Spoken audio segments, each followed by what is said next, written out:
Hi, and welcome to Power the Network. I'm your host, Tim Locker, Vice President of Broadband here at CBM. I've been looking forward to this one for a while now, and I finally convinced him to come on the show. And I'm super proud to be able to highlight my local telco, Huxley Communications. I'm super excited to have on Mr. Levi Bappe. Let's hear what he's got to say. Levi, thank you so much for joining us today. I'm glad you made the trip down for us. Before we get too far ahead, I'm real excited about having you in here today because, I'm actually a customer of yours. You're not just a customer of ours. So I think that's awesome. It's great to be able to talk about our local telco here for a little while today. So I'm happy you made it. Appreciate the invite. Your phone company, your business really does kind of encompass, small town living. Not a huge company, but serve a lot of good small town communities, and we're glad we can highlight you. But before we get too far ahead of ourselves, we got a little video that we came across, and it couldn't be ignored. So we're gonna start right off with this video and get some thoughts from you.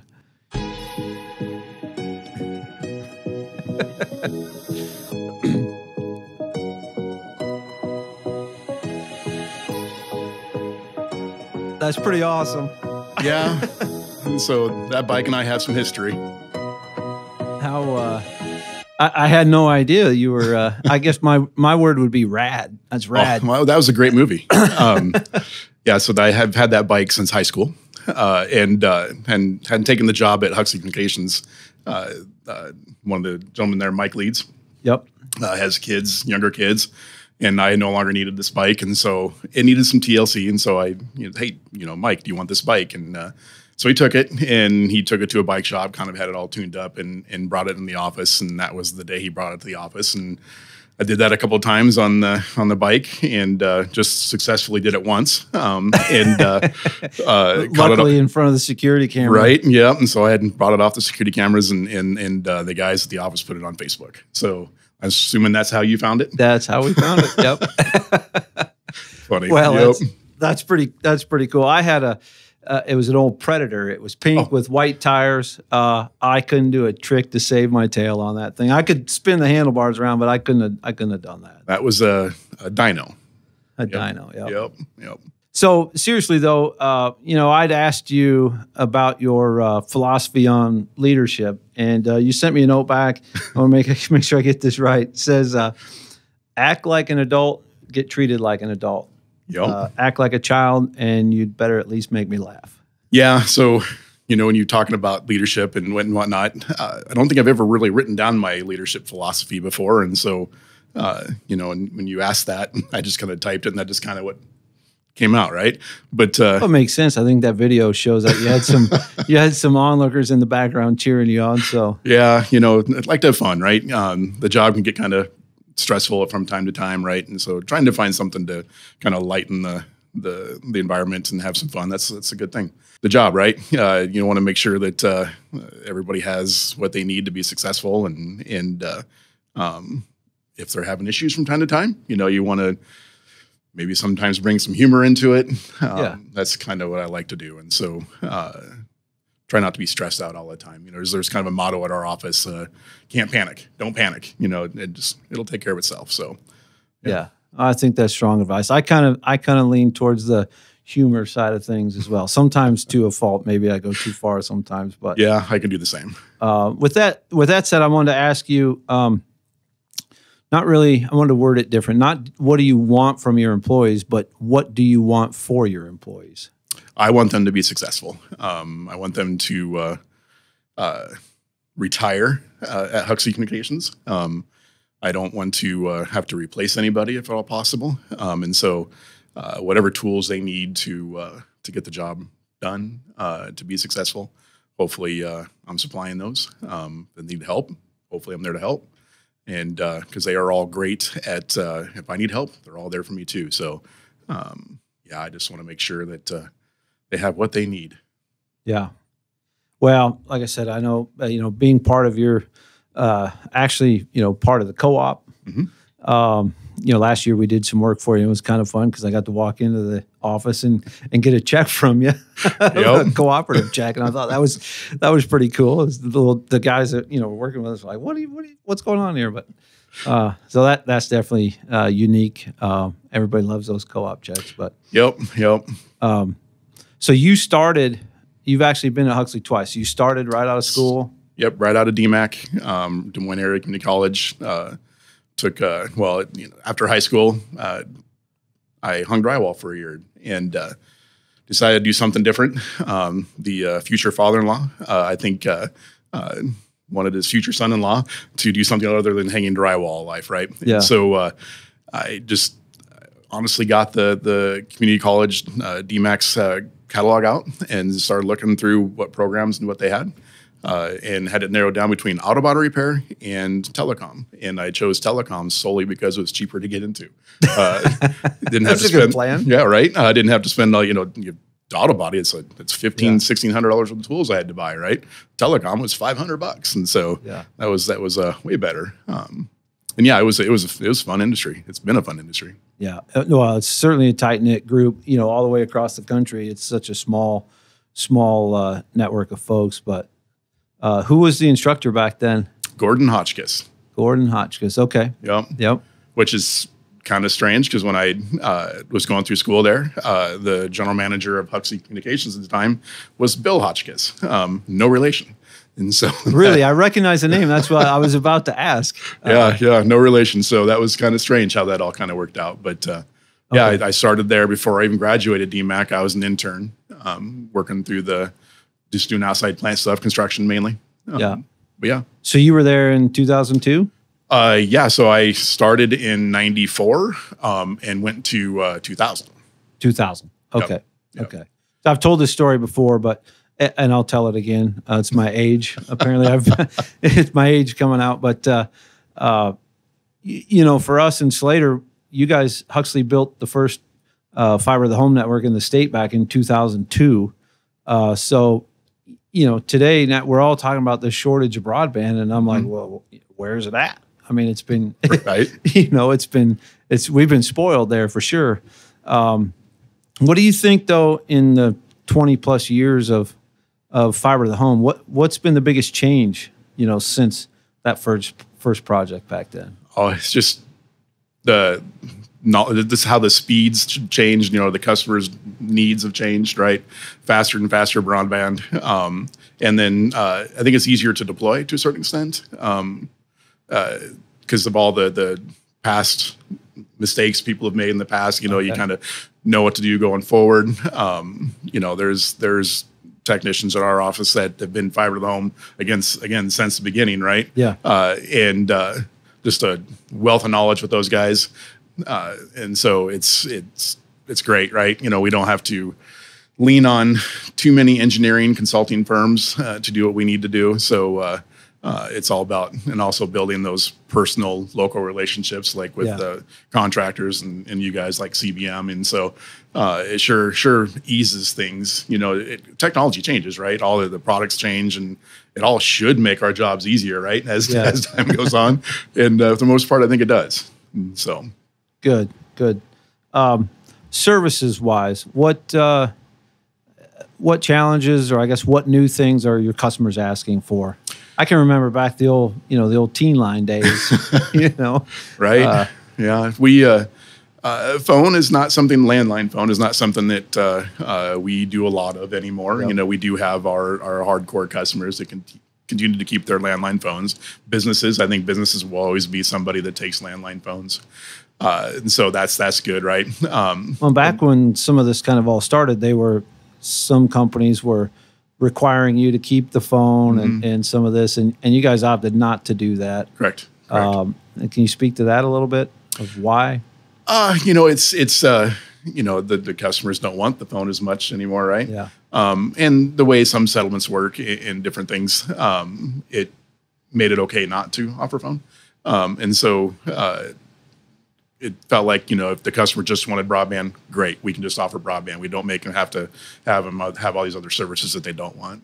Okay. And so, and then broadband has just continued to change. Yeah. TV. Are you guys still doing TV services? We are doing TV still, kind of transitioning from one TV product to the next, kind of moving toward an over-the-top platform. And that will be kind of an interesting transition to see how some of our customers who, I don't want to say technology challenged, but a little bit more technology challenged, right? Folks like my dad. Maybe, yeah. Right? To transition to watching TV over the top. And so that'll be interesting how that shakes out. Okay. So back then when fiber to the home was kind of first coming out, a lot of companies would require, the customers to still keep a landline in order to get broadband. You guys went a different route. What was behind that decision? Yeah, the biggest reason not to have our customers continue to required to have a phone line is to we're kind of a community-based provider, right? And we're all about the community. And in not requiring our customers to pay for services that they don't want or don't need, I think is not something that we wanted to continue to do. And so we just, if they just wanted broadband, great. That's what we did for our customers. Okay. And then, and you guys are doing some television offering? Yes. Yeah. Huxley Communications way back in the day had their own cable TV head end, and they transitioned from that to this other platform where they resold a video product from another company. And that individual company has kind of evolved into a new over-the-top platform.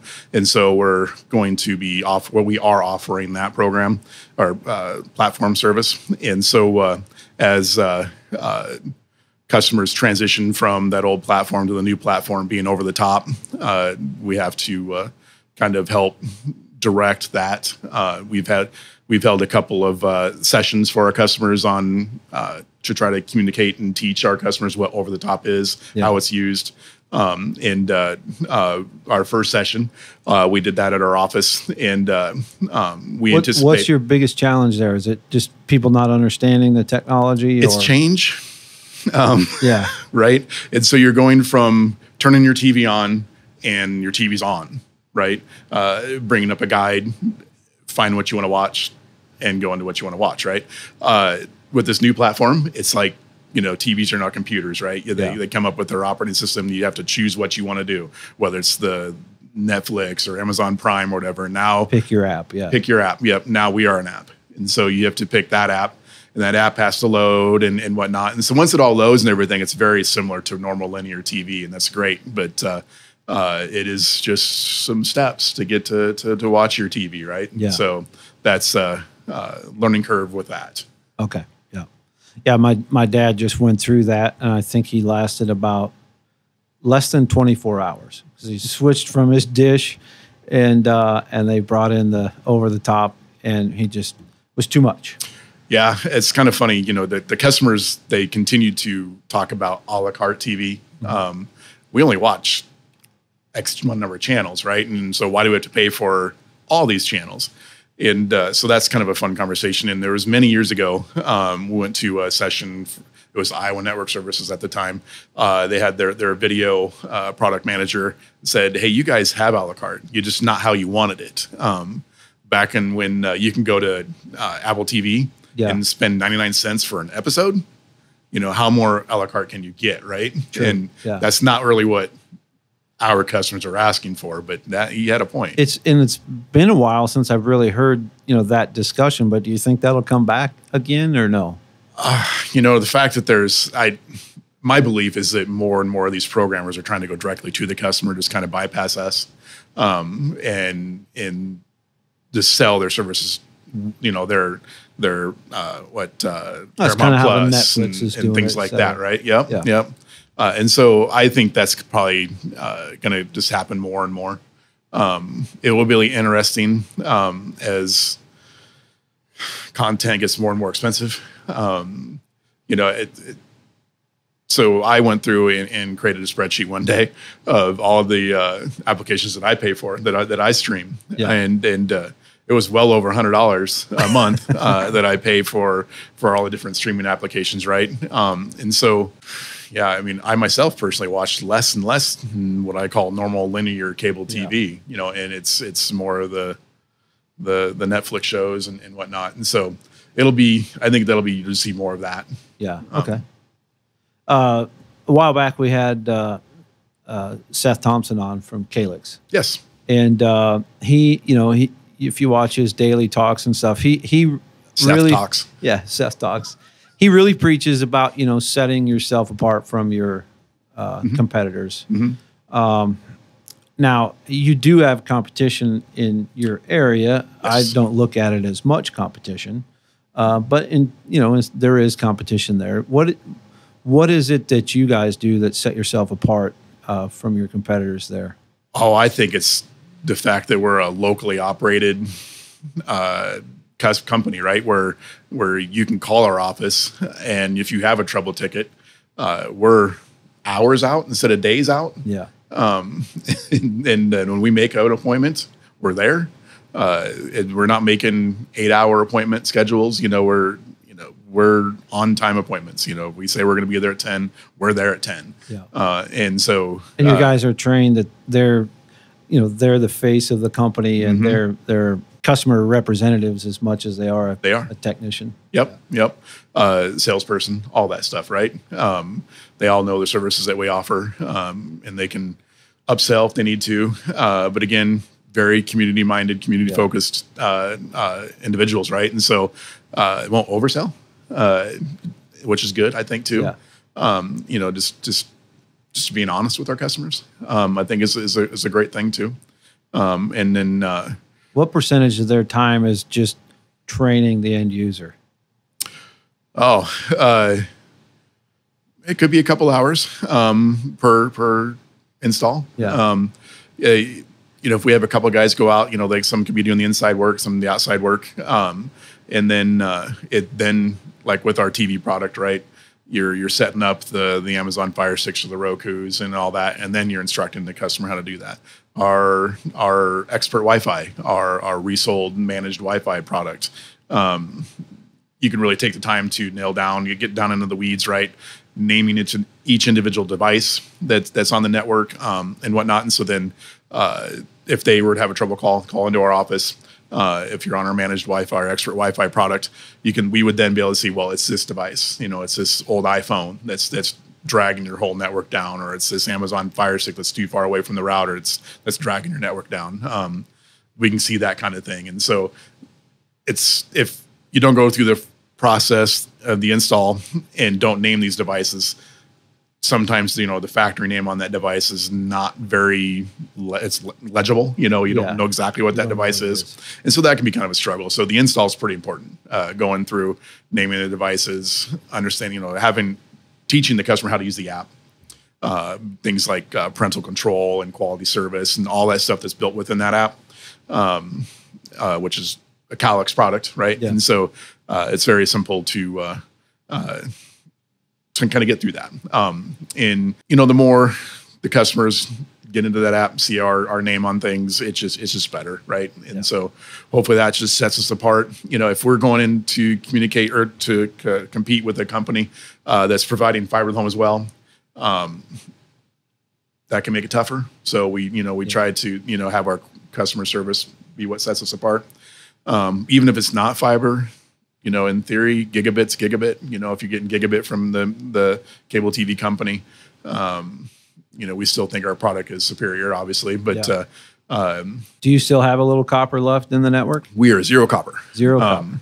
Well, we should take that back. We do have a chunk of copper for a block coming out of our CO that goes to a local church that does some church service stuff. Okay. So it happens to be a 600 pair cable with like 8 pairs being used on it for church services. But yeah, everything else, all the normal services are all fiber to the home. I wanted to take a second and explain what is a manufacturer's rep. It's still funny to me sometimes. Our role is often misunderstood, but in a nutshell, what a rep does is we are a subcontracted sales force for multiple manufacturers. Our lines are complementary to each other and not competitive. And what this does is, it often gives us the opportunity to sell a full line solution. So it really brings value to our customer when we can, represent product from one end to the other. We're not a distributor. We work with distributors to get our product to market, but we're really an extension of those factories. So just in a nutshell, if you're looking for a great manufacturer rep with years of experience and great folks, look us up at cbmrep.com. What are your customers asking for? Is there any theme going on now that you get from anybody, or is it pretty? I think the fact that Huxley Communications has been doing fiber to the home for so long and has been able to offer the higher speeds for so long, I think it's. I don't know if there really is that much of it going on. We're obviously as the technology evolves, we're looking at beyond gigabit service, and so when the customers start asking for that, we'll be able to go 2.5 gig, 5 gig, 10 gig.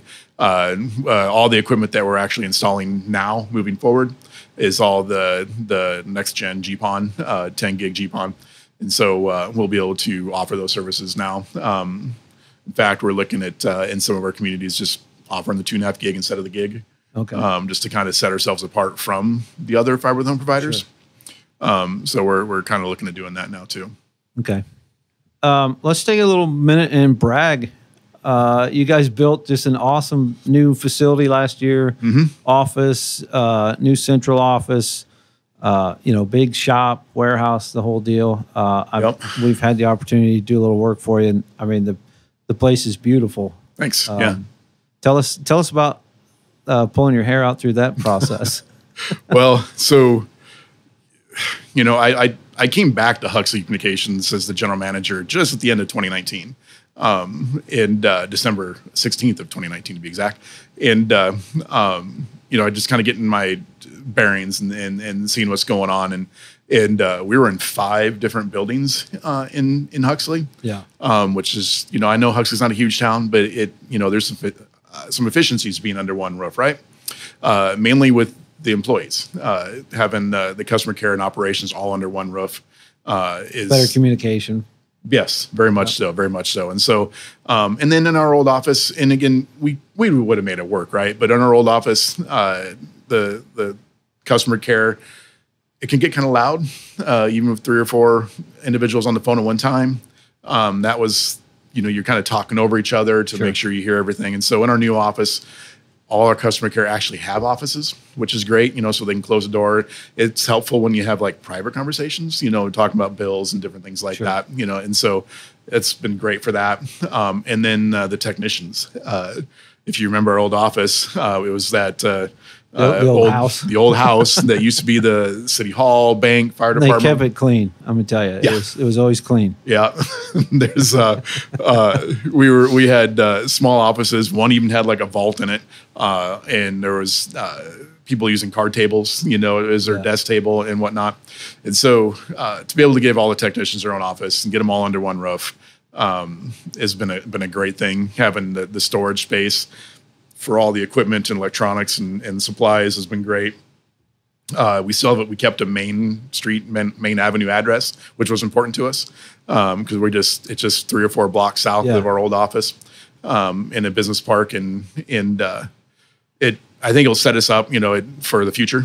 I was talking about that streaming platform work session we did.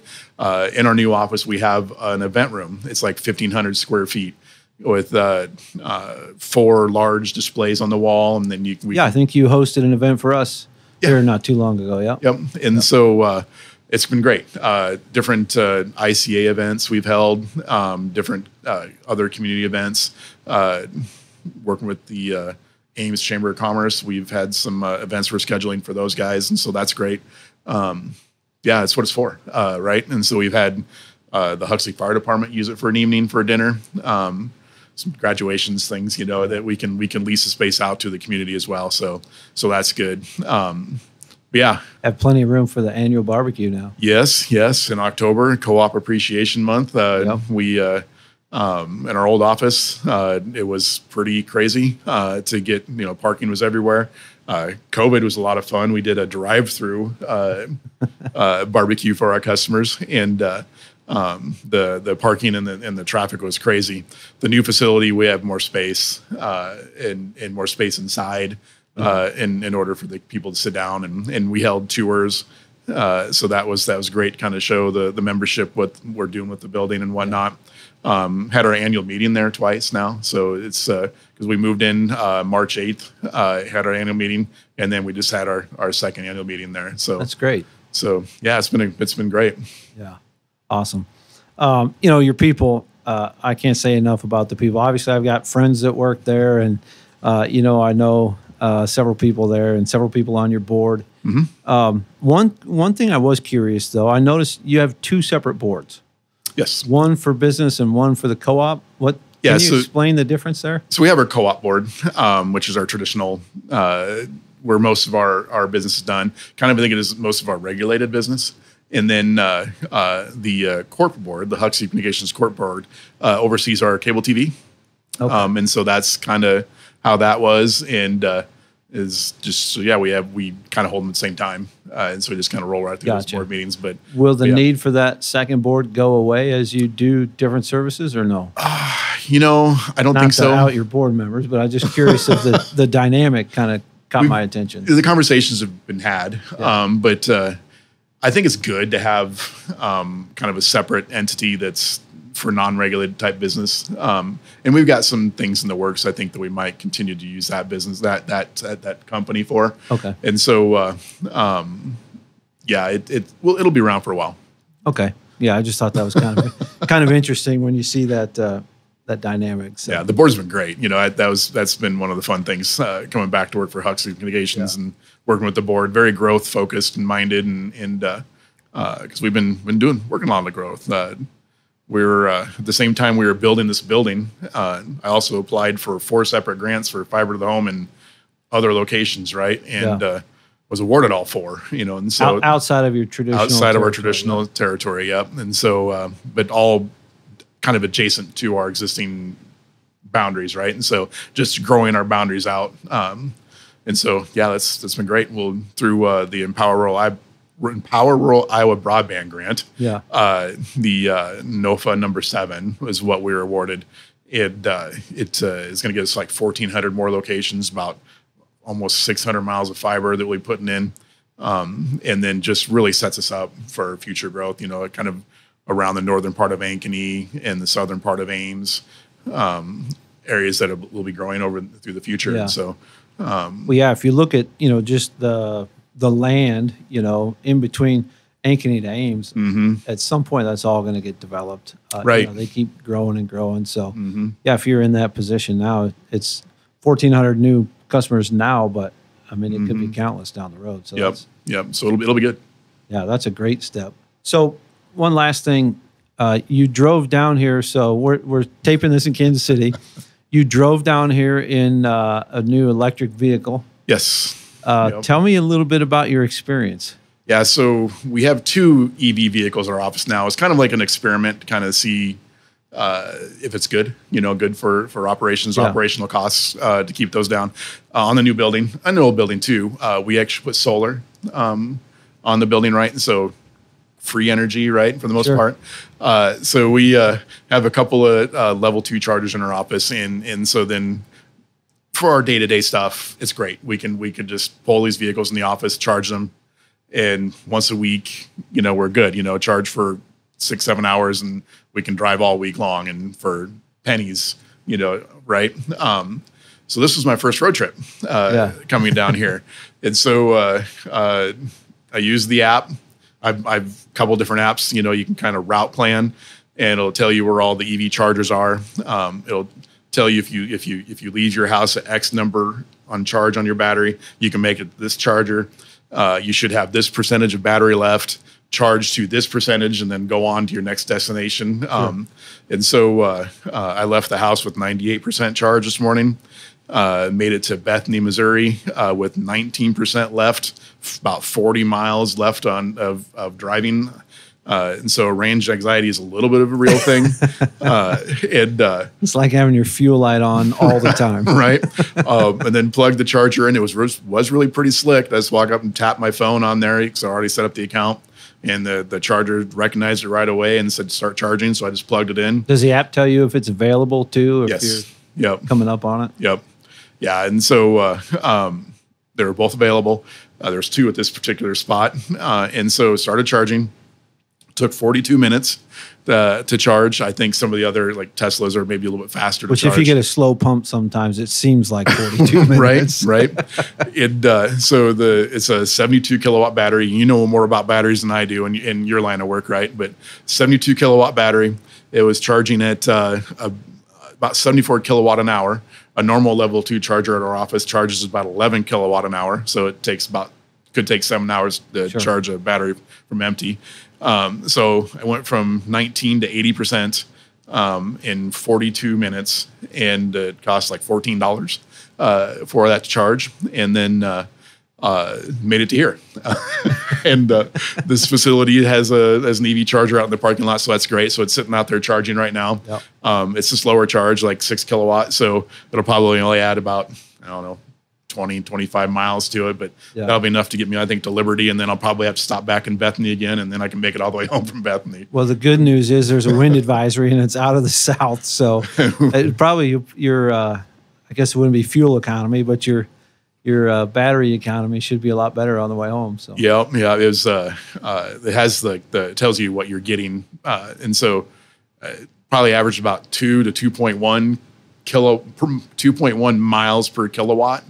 And so I need to be probably at 2.8 to get the range that the window sticker said it was at. Yeah. So obviously I didn't get the efficiency out of it on the way down here, I'd hoped, but still had enough to get to where I needed to get to. When you look at the map and you're driving down the road and it shows all the gas stations and it'll have a different icon for an EV charger. There were not very many of those on between here and Bethany for sure. Well, I don't think we have quite the infrastructure yet. You know, we've talked about them on the show quite a bit, and so I was just curious. I'm glad you brought that up, and we were able to get a little bit of insight on the EVs. So. It's interesting. It's interesting. I've sat in on. I serve for the Iowa Institute of Cooperatives Board as the telecom representative. And there's a couple of representatives on there and they're in the RAC world. And so to hear them talk about the infrastructure and what they need to do yet to continue to grow, to be able to support the number of chargers that the government mandate, I believe it's still a government mandate to have so many chargers by 2030 and so many EVs on the road by 2030. It'll be interesting to see where that even ends up. Yeah. I doubt we'll get to the percentages that they're wanting, but still some work to do there for sure. Right, very much so. What percentage of your day would you say you spend working on the funding? So during the application process for the 7th round of funding, it was quite a bit. It was easily more than half of my day working on that. Right now, in the middle of all the construction, not as much, right? So you spend more time just looking at the future rounds of funding to see how they may kind of fit into our network and whatnot. And so the fact that we're in the middle of our project and looking at BEAD coming out in the future, I want more, obviously, independent phone companies applying for that money. We kind of need the dust to settle, I think, in our network a little bit. Timing and whatnot. And we are going to get quite a few individual customers through our funding that we got. So in order for us to go after BEAD, we're probably talking less than 100 customers that I'd be interested in. Yeah. And even then, a lot of those customers, the way our round of funding was built on census blocks. And so there's census blocks that we're building to, required to build to. And then there's locations right across the street from that census block that we will build anyway, that weren't eligible when we applied for the round of funding that we did get awarded, that are eligible now for BEAD. We will probably just build those anyway, because it's just putting a service drop across underneath the road, right? Gotcha. So the infrastructure is there. Yeah, right. And so that 1,400 locations that NOFA 7 is getting us to is actually more than 1,400, right? Yeah. And so, yeah, I need the dust to settle to see what next round of funding to be. But so in your area, though, I got to assume we're probably lower down the scale in terms of priority. From their 1 to 100 ranking. Maybe is that accurate or no? It could be. It's when you look at the maps, the state of Iowa, maps have changed every round of funding, and they've gotten better every round, which is great, right? But to continue to move forward, and as rules change, broadband, the definition of broadband changes, you really have to keep those maps up to date, right? Yeah. And so the state of Iowa, the different organizations in Iowa have done a great job putting those maps together and working through the challenge process. I think Iowa's in the whole BEAD part of it in the second step. I think Jade, on one of your previous podcasts, we're talking about where Kansas is at with that. Yeah. They went through their first step, and then they're on their second step. Iowa's, I think, in about that same boat, kind of working through that.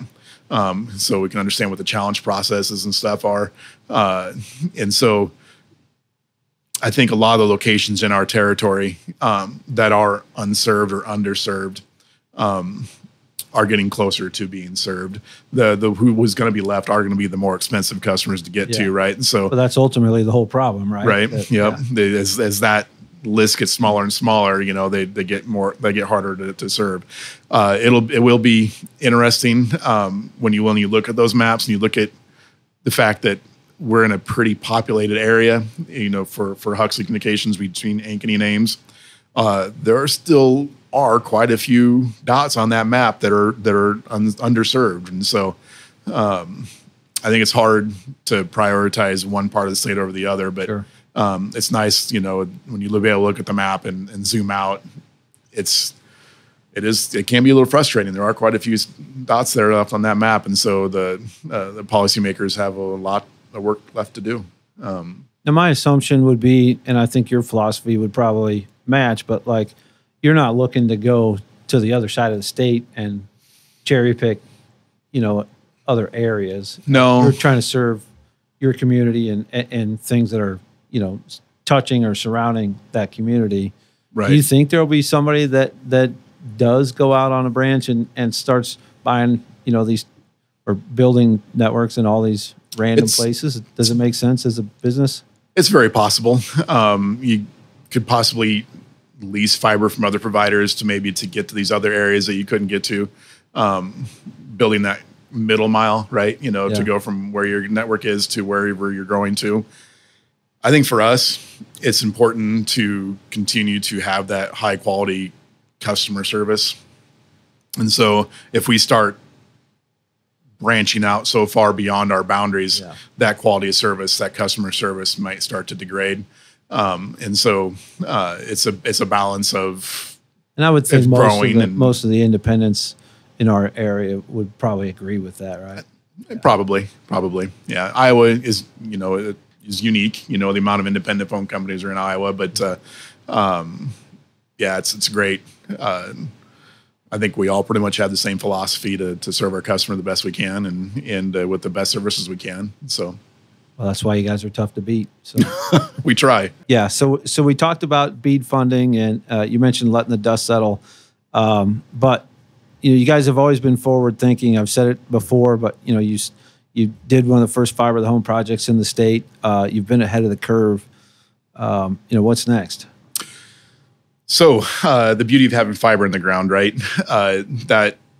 That medium is going to be able to grow as long as the equipment can grow to go beyond the 1 gigs up to 2.5 gig, 5 gig, 10 gig as our customers' needs and demands grow. But it also sets us apart from the larger wireless carriers. Once when those carriers get to a gigabit, we'll already be at the 2.5 gig or beyond, right? Yeah. And so it's important for us to not play catch up, but always and not necessarily be on the bleeding edge as well either. Yeah. But just to always just be what our customers need when they need it. That's a great way to put it. Well, awesome. Once again, I just want to thank you for making the trip, coming down and being on the show. And it's great to be part of your cooperative. And we got nothing but good to say about Huxley. So I appreciate it, and we enjoy the partnership with CBM as well. So awesome. Thank you. Yep. Thank you.